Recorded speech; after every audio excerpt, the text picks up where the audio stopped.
بسم اللہ الرحمن الرحیم۔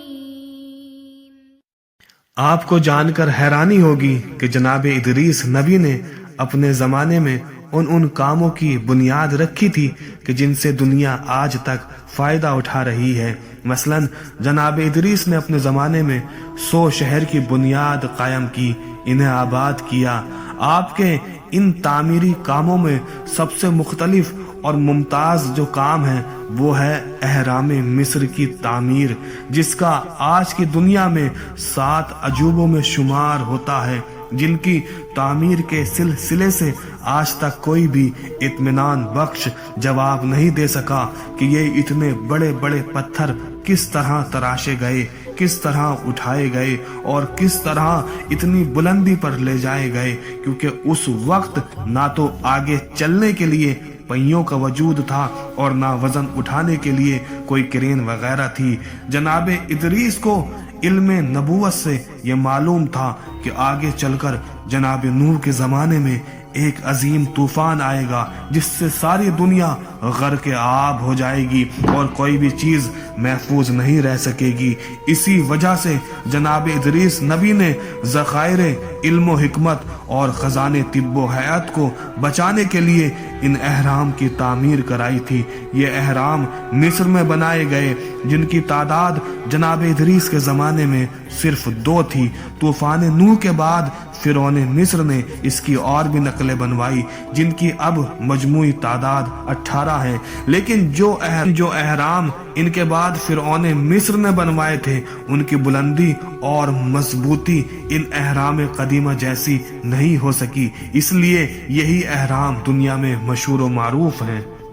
حضرت ادریس کے بنائے ہوئے اہرام مربع یعنی چوکور اور نوکیلے تھے، ہر کونا دوسرے کونے سے 400 ہاتھ دور ہے اور ہر ایک کی بلندی بھی 400 ہاتھ ہے۔ کہا گیا ہے کہ ان اہرام کو بنانے میں کل 6 مہینے لگے تھے اور بنانے کے بعد اس پر لکھ دیا گیا تھا کہ اس شخص سے کہو جو اسے گرانا چاہتا ہے کہ وہ 600 سال میں بھی گرا نہیں سکتا، حالانکہ میں نے اسے صرف 6 مہینے میں بنایا ہے اور گرانا بنانے سے زیادہ آسان ہوتا ہے۔ طوفان جناب نوح کے بعد جب یہ اہرام اپنی جگہ صحیح سالم رہے تو فرعون مصر نے بھی ان کی دیکھا دیکھی میں اس طرح کے اہرام تعمیر کرانا شروع کر دیے اور جناب یوسف نبی کے زمانے میں انہی اہرام سے گودام کا کام لیا گیا، ان میں غلہ رکھا گیا، اور بعض کتابوں میں ہے کہ جناب ادریس نے یہ اہرام